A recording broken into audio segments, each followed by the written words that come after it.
संबोधित करने के लिए। भोजपुरी फिल्मों के एक लोकप्रिय कलाकार श्री दिनेश लाल यादव उर्फ निरोहुआ जी, प्रदेश सरकार में मेरे सहयोगी मंत्रीगण श्री अनिल राजभर जी, श्री दयाशंकर सिंह जी, श्री सुरेश राही जी, माननीय सांसद रमापति राम त्रिपाठी जी, नीरज शेखर जी, श्रीमती संगीता यादव जी, समाजवादी पार्टी छोड़ करके भारतीय जनता पार्टी के विकास और राष्ट्रवाद के अभियान का समर्थन करने के लिए यहां पर उपस्थित पूर्व जिलाध्यक्ष और पूर्व विधायक श्री राम दर्शन यादव जी, सभी सम्मानित जनप्रतिनिधिगण, भारतीय जनता पार्टी के सभी पदाधिकारीगण और उपस्थित भाइयों बहनों, मैं आज के इस कार्यक्रम में बाबा भंवरनाथ के चरणों में नमन करते हुए महान विचारक, लेखक और साहित्यकार महापंडित राहुल सांकृत्यायन की इस भूमि को, जिसने साहित्य के क्षेत्र में अनेक विभूतियों को गढ़ा है, मैं इसे कोटि कोटि नमन करते हुए आप सबका हृदय से अभिनंदन करता हूं। भाइयों बहनों, आजमगढ़ की धरती एक बार फिर से आजमगढ़ वासियों को एक अवसर दे रही है, और वह अवसर है इस उपचुनाव के माध्यम से कि हमें आजमगढ़ को कहां लेके जाना है। याद करिए, आजमगढ़ ने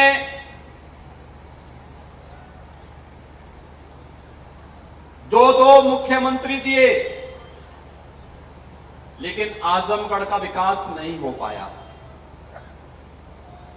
आजमगढ़ के नौजवानों के सामने पहचान का संकट खड़ा हो गया, विकास भी नहीं हुआ, लेकिन पहचान का संकट आपके सामने खड़ा हो गया। याद करिए, समाजवादी पार्टी की सरकार के समय आजमगढ़ का नौजवान जब देश के अंदर कहीं जाता था तो भाइयों बहनों, होटल में उसे कमरा नहीं मिलता था, धर्मशाला में लोग टिकने नहीं देते थे, अपने घर में किराए के मकान को भी नहीं देने दिया जाता था। आजमगढ़ को समाजवादी पार्टी की सरकार ने आतंकवाद का गढ़ बना दिया था। बहुजन समाजवादी पार्टी भी उससे कभी अपने आप को मुक्त नहीं कर पाई, लेकिन भारतीय जनता पार्टी की सरकार है कि आजमगढ़ को विकास के साथ जोड़ने का ईमानदारी पूर्वक कार्य अगर किसी ने किया है तो भारतीय जनता पार्टी की डबल इंजन की सरकार है। भाइयों बहनों, एक और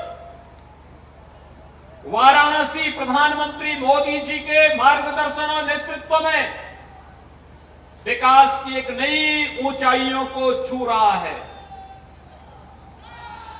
वाराणसी में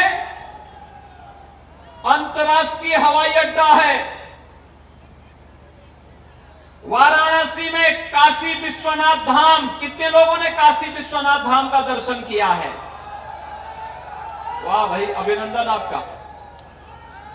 निरोहुआ को सांसद बनवा दीजिए, वो आप सबको, बाकी लोगों को दर्शन कराने जरूर लेके जाएगा काशी विश्वनाथ धाम का। कितना भव्य बन गया है अब। कितना भव्य बन गया है काशी विश्वनाथ धाम। आज काशी का विकास किस रूप में हो रहा है किसी से छुपा हुआ नहीं है। और गोरखपुर की जनता ने मुझे सांसद बनाया था। गोरखपुर का विकास भी आप सबके सामने है। गोरखपुर जाएंगे, 5 साल पहले जो गोरखपुर गया होगा आज वो गोरखपुर को पहचान नहीं पाएगा। इतना विकास आज वहां गोरखपुर में हुआ है। लेकिन भाइयों बहनों, आजमगढ़ जिसे आप चुनते थे वो आप विकास तो नहीं करा पाए। वे विकास तो नहीं करा पाए। आपके सामने पहचान का संकट भी खड़ा कर दिए। और जब फिर सहारा देने की आवश्यकता थी तो आजमगढ़ को मझधार में छोड़ करके फिर भाग करके गायब हो गए। और ये पहली बार नहीं हुआ है। मुझे तो आश्चर्य होता है, मुझे आश्चर्य होता है। अभी निरुआ जी कह रहे थे कि समाजवादी पार्टी ने एक दलित नौजवान का भी अपमान किया है। यहां पहले ज्वाइन कराया, टिकट दिया, फिर उसको टिकट वापस लेकर के और टिकट घूम फिर करके फिर सिपाही परिवार के पास ही वापस चला गया। उनकी दृष्टि से बाहर नहीं है, लेकिन केवल वहीं तक सीमित नहीं है। बहन जी ने भी जिन्हें अपना प्रत्याशी बनाया है, समाजवादी पार्टी उनको भी धोखा दे चुकी है। याद है ना, विधानसभा चुनाव में समाजवादी पार्टी में वे गए थे। समाजवादी पार्टी ने उन्हें टिकट से वंचित करके पूरी तरह बेरोजगार कर दिया था। तो समाजवादी पार्टी की तो प्रवृत्ति ही धोखा देने की है। चाहे वह प्रदेश को धोखा देने का हो, चाहे वह आजमगढ़ को, चाहे यहां के नेताओं को, चाहे अन्य कार्यकर्ताओं को, वे सबको धोखा देंगे। लेकिन भाइयों बहनों, आजमगढ़ के विकास को हम लोगों ने काशी और गोरखपुर के विकास की तर्ज पर आगे बढ़ाने का काम किया, ईमानदारी पूर्वक कार्य किया। आजमगढ़ को पूर्वांचल एक्सप्रेसवे के साथ जोड़ दिया गया कि नहीं जोड़ दिया गया? कैसा बना है पूर्वांचल जो पूर्वांचल एक्सप्रेसवे कैसे बना है? आपने पूर्वांचल एक्सप्रेसवे में यात्रा किए हो? कितने लोगों ने यात्रा की है? ये पूर्वांचल एक्सप्रेसवे का शिलान्यास भी प्रधानमंत्री जी ने किया था, मालूम है ना? जुलाई 2018 में इसी आजमगढ़ में प्रधानमंत्री मोदी जी ने इसका शिलान्यास किया था। और नवंबर 2021 में कोरोना के बावजूद समय से पूर्वांचल एक्सप्रेसवे बना और प्रधानमंत्री मोदी जी के कर कमलों से इसका उद्घाटन भी हो गया। हो गया कि नहीं हो गया है? अब तो आजमगढ़ के लोग अगर लखनऊ जाना चाहेंगे तो मात्र 2 घंटे में लखनऊ पहुंच सकते हैं पूर्वांचल एक्सप्रेसवे से। मात्र 2 घंटे में। सड़कों का एक जाल बिछ रहा है।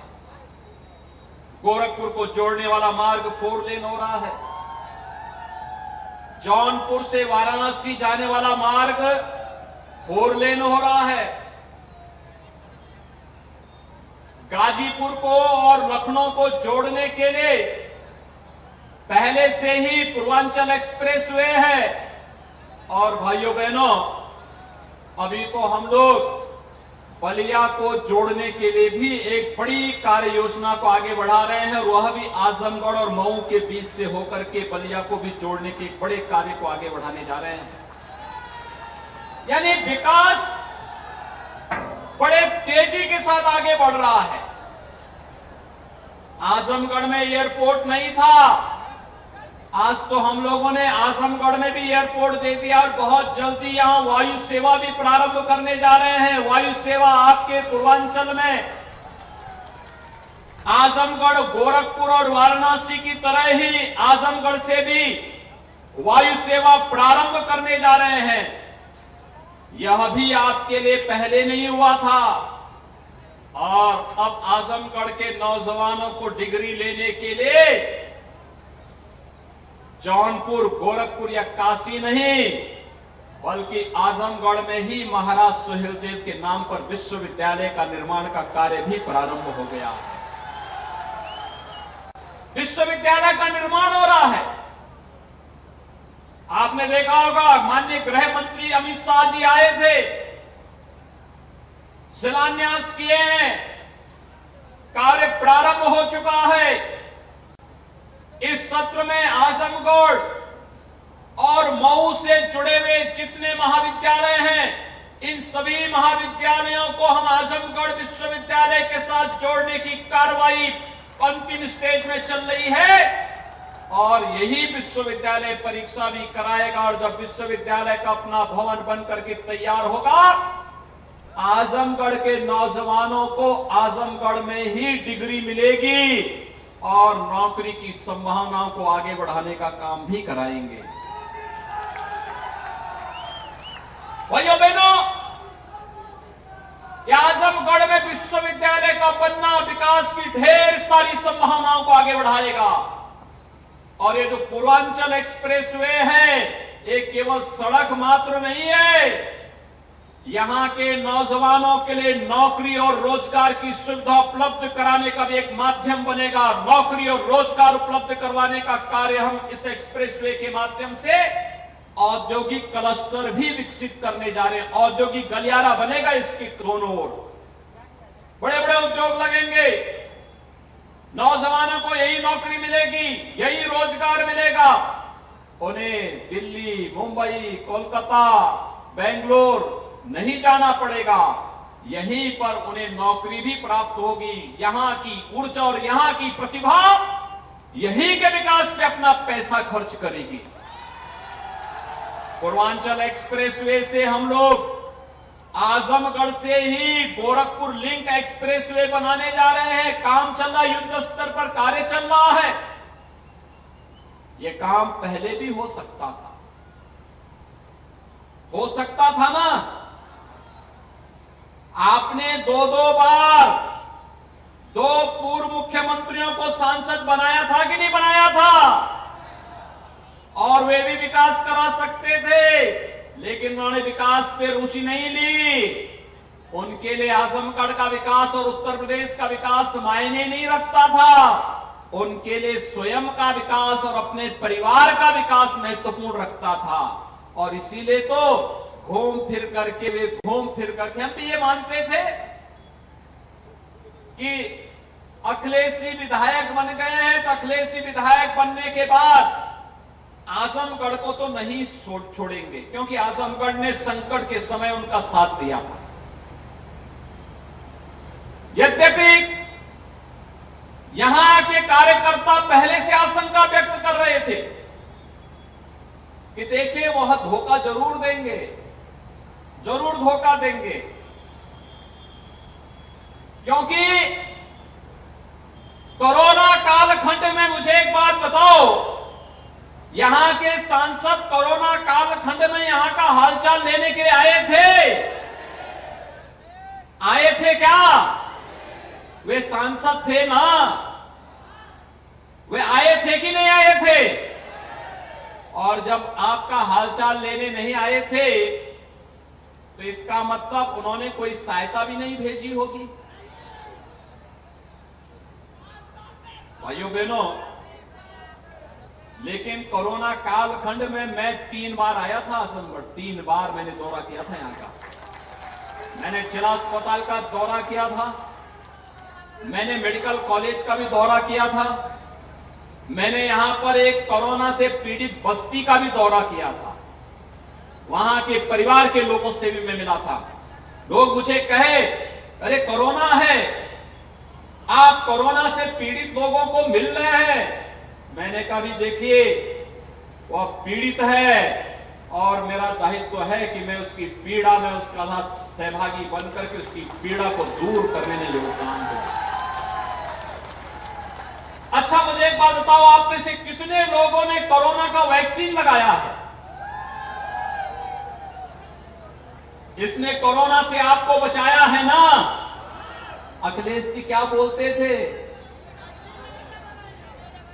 उन्होंने तो कोरोना का टीका नहीं लगाया है, चोरी छिपे लगाए हो अलग विषय है, लेकिन उन्होंने घोषणा की थी हम कोरोना का टीका नहीं लगाएंगे। और उन्होंने कहा था ना कि ये टीका बीजेपी का टीका है, उन्होंने कहा था ना कि ये मोदी जी का टीका है, बोला था ना। यानी जब देश संकट में है, एक महामारी के खिलाफ लड़ रहा था, तब अखिलेश जी देश को गुमराह कर रहे थे। सहयोग तो नहीं किए, आपके संकट में सहयोगी तो नहीं बने, लेकिन गुमराह कर रहे थे, आपके जीवन के साथ खिलवाड़ कर रहे थे। लेकिन मोदी जी ने और भारतीय जनता पार्टी की सरकार ने, डबल इंजन की भारतीय जनता पार्टी की सरकार ने फ्री में टेस्ट, फ्री में वैक्सीन और फ्री में राशन देने का भी काम किया। राशन मिला कि नहीं मिला? राशन दिया कि नहीं दिया? राशन मिलना होगा ना। 35 लाख लोग अकेले आजमगढ़ में कोरोना कालखंड में ही नहीं, अभी भी महीने में 2 बार राशन प्राप्त कर रहे हैं, महीने में 2 बार। भाइयों बहनों, पहले गरीबों को राशन मिलता ही नहीं था। वो वैक्सीन के खिलाफ दुष्प्रचार कर रहे थे, हम फ्री में वैक्सीन दे रहे थे। वे लोग गरीबों का खाद्यान्न खा जाते थे। हम लोग 15 करोड़ गरीबों को उत्तर प्रदेश में फ्री में राशन की सुविधा उपलब्ध करवा रहे थे, आज भी करा रहे हैं, आज भी करा रहे हैं। सब कुछ खुल चुका है, कोरोना समाप्ति की ओर है। लेकिन ये हमारा दायित्व था, संकट के समय में अपने लोगों के साथ हम खड़े होंगे। विकास भी नहीं रुकने दिया, लेकिन उपचार के साथ साथ बचाव के उपाय भी, और घर गृहस्थी में भी कोई संकट ना आने पाए, इसकी पुख्ता व्यवस्था भी करने के लिए सरकार काम कर रही थी। भाइयों बहनों, हम कर रहे थे कि नहीं कर रहे थे? और इसीलिए जब टिकट की बात आई तो मैं सोचता था कि कोई रामदर्शन यादव जैसे कोई कार्यकर्ता को समाजवादी पार्टी इस बार जरूर मौका दे देगी। लेकिन भाइयों बहनों, फिर वही सैफई खानदान फिर आके टपक पड़ा है आपके सिर पे। फिर वही चीज, हम राष्ट्रवाद की बात करते हैं, वह परिवारवाद में आके रुक जाते हैं। हम विकास की बात करते हैं, वह नौजवानों को गुमराह कर रहे हैं। हम नौकरी और रोजगार की बात कर रहे हैं, लेकिन भाइयों बहनों, इनके पास अपने समय में करने के लिए कुछ नहीं था। 4 बार समाजवादी पार्टी को और 3 बार बहुजन समाजवादी पार्टी को प्रदेश की जनता ने सत्ता में आने का अवसर दिया, लेकिन इन्होंने प्रदेश की जनता के साथ सपा ने, बसपा ने, सबने, इन लोगों ने धोखा दिया। इन लोगों का विकास का कोई एजेंडा नहीं है। इनके एजेंडे में गांव, गरीब, किसान, नौजवान, महिलाएं कोई नहीं है। इनके एजेंडे में स्वयं का विकास है और हर प्रकार के अनैतिक और अवैध कार्यों को ये लोग करते हैं। आपने देखा होगा, समाजवादी पार्टी हो या बहुजन समाजवादी पार्टी, इनसे जुड़े हुए नेता उस हर गलत कार्य में लिप्त थे जो नौजवानों के साथ धोखा दे रहा था, जो प्रदेश के विकास में बाधक था। आज भारतीय जनता पार्टी की डबल इंजन की सरकार ने उन बाधाओं को दूर किया और लगा कि इसमें ज्यादा जकड़न है तो उस जकड़न को दूर करने के लिए बुलडोजर का भी सहारा लिया है कि नहीं लिया है? और समाजवादी पार्टियां विकास के नाम पे क्या की? समाजवादी पार्टी ने इस चुनाव के दौरान भी उसके एक नेता का नाम आया था जहरीली शराब में। आया था कि नहीं आया था? आया था ना। और 2017-18 में भी जब जहरीली शराब से आजमगढ़ में मौतें हुई थी तब भी आया था, तब भी नाम आया था। ये लोग गरीबों के जीवन के साथ जो खिलवाड़ करने वाले लोग हैं, कठोरतम कार्रवाई सरकार उनके खिलाफ करेगी, बहुत कठोर कार्रवाई करेगी। उनके खिलाफ किसी प्रकार की कोई रियायत नहीं होगी। नौजवानों के जीवन के साथ खिलवाड़ करने वाले लोगों के साथ सरकार किसी भी प्रकार की रियायत नहीं करेगी। गरीबों की संपत्ति पर, व्यापारियों की संपत्ति पर कब्जा करने वाले तत्वों के साथ किसी भी प्रकार की रियायत नहीं करेगी। बेटी और बहनों की सुरक्षा के साथ सेंध लगाने वाले तत्वों के साथ किसी भी प्रकार की रियायत सरकार नहीं करेगी। और इसीलिए तो डबल इंजन की सरकार को जनता जनार्दन का आशीर्वाद प्राप्त हुआ। जनता जनार्दन ने प्रदेश में अपार समर्थन दिया है भारतीय जनता पार्टी को, प्रधानमंत्री मोदी जी को। और डबल इंजन की सरकार फिर उसी प्रकार से धड़ल्ले के साथ आगे बढ़ रही है। विकास भी हो रहा है। आपने देखा होगा, मैं अभी 2-3 दिन पहले बहन जी का एक ट्वीट देख रहा था। इससे पहले भी उन्होंने एक ट्वीट किया था। पता नहीं बहन जी को अचानक क्या याद आ गई। उनको लगा कि पता नहीं, उनके ट्वीट कभी कभी बड़े आश्चर्यचकित करने वाले हैं। उन्होंने ट्वीट करके कहा कि अलविदा के दिन सड़कों पे नमाज नहीं हो पाई। आपने देखा होगा, नहीं हुआ ना। पहली बार धर्मस्थलों से माइक के शोरगुल से मुक्ति का भी एक संदेश गया ना। माइक उतरे कि नहीं उतरे? अब तो शोरगुल नहीं है ना, अब तो नहीं है ना। और इसीलिए हम कहने के लिए आए हैं, सपा हो या बसपा, भाइयों बहनों, उत्तर प्रदेश के विकास के राहु और केतु हैं ये सब। ये ग्रह है, ग्रह क्रूर ग्रह है ये विकास के। इनसे आप जितनी दूरी बनाएंगे विकास उतने नजदीक आएगा, और विकास जितना नजदीक आएगा उतना रोजगार मिलेगा। हम सब आभारी हैं प्रधानमंत्री मोदी जी के। उन्होंने प्रदेश देश के युवाओं के लिए अग्निपथ के नाम पर अग्निवीर पैदा करने के बड़े कार्यक्रम को आगे बढ़ाया। पूरी दुनिया उसका स्वागत कर रही है, लेकिन विपक्षी दलों के द्वारा नौजवानों के जीवन के साथ खिलवाड़ करने की दुष्प्रवृत्ति के चलते लोग गुमराह कर रहे हैं नौजवानों को। 10 लाख नौजवानों को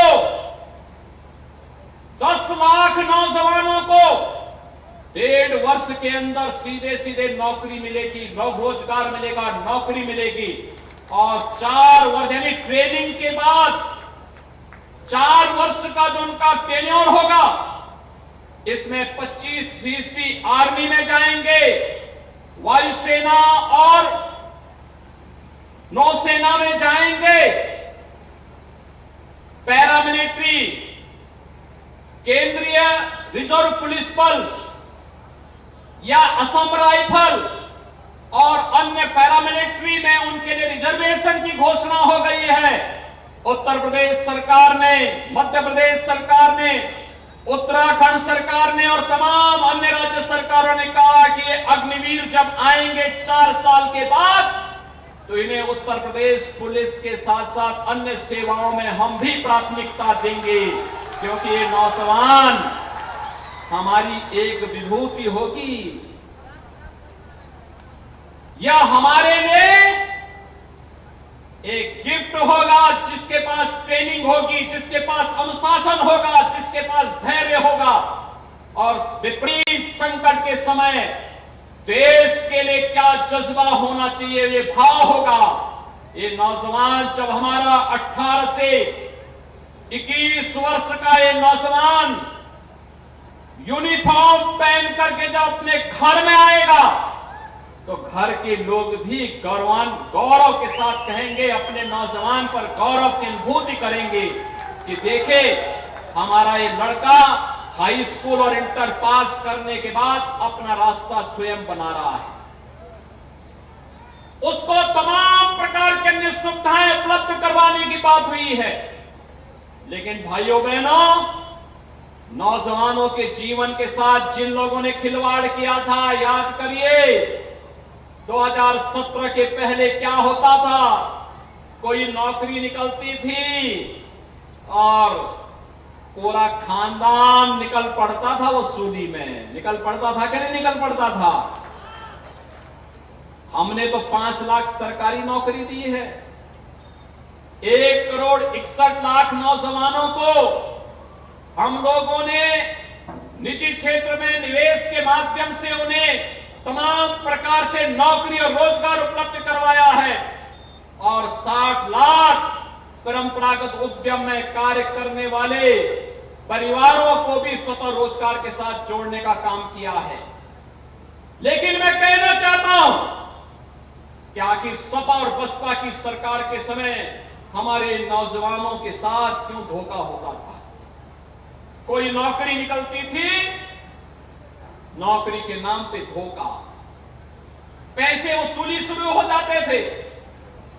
बहन जी के हाथी का पेड़ तो इतना बड़ा है कि उसका पेट कभी भरता ही नहीं है। वो गरीबों का राशन भी खा जाता था और साथ साथ नौजवानों की नौकरी थी। और भाइयों बहनों, इस सिपाही खानदान से तो भगवान बचाए सबको। नौकरी, नौजवानों की नौकरी भी खतरे में थी और बहन बेटियों के साथ तो क्या बीतती थी ये सभी जानते हैं। और इसलिए भाइयों बहनों, हम सब आए हैं आपसे कहने के लिए, उपचुनाव में एक अवसर और किया है आजमगढ़ को, और हमने तो आपके बीच के एक नौजवान कलाकार को दिया है। कलाकार एक गॉड गिफ्ट होता है, ईश्वर द्वारा प्रदत्त एक बिल्कुल एक उपहार होता है, हाथों हाथ लेना चाहिए। आपने देखा होगा, मैंने गोरखपुर की सीट छोड़ी और उसके बाद जब 2019 में चुनाव हुए, मैं एक भोजपुरी कलाकार को ही लेके गया और वो भी जौनपुर से लेके गया। मैंने कहा पूर्वांचल का नौजवान ही गोरखपुर में लड़ेगा। और रवि किशन शुक्ला गोरखपुर से सांसद हैं कि नहीं है? आए थे रवि किशन की नहीं आए थे? आए थे कि नहीं आए थे? रवि किशन गोरखपुर के से सांसद हैं कि नहीं है? तो गोरखपुर में रवि किशन सांसद हैं, और अगर निरुआ जो है आपका निरुआ आपके यहां से शुरू हो जाने से सांसद बन जाएंगे तो विकास होगा कि नहीं होगा? होगा ना। घर घर जाएंगे, सबको बताएंगे, निरुआ को वोट देने के बारे में बात करेंगे। चुनाव के दिन ज्यादा से ज्यादा संख्या में वोट डालने के लिए जाएंगे कि नहीं जाएंगे? देखिए निरुआ, विकास को हमारे ऊपर छोड़ दीजिए। आप में से बहुत सारे नौजवानों को फिल्मों में काम करने के लिए वो आमंत्रित कर देंगे। बहुत सारे लोग बोल देंगे। और मुझे तो अभी मैं सोच रहा था, राम दर्शन जी ने ज्वाइन किया, ऐसा तो नहीं कि वो फिल्मों में जाने के इच्छुक हों।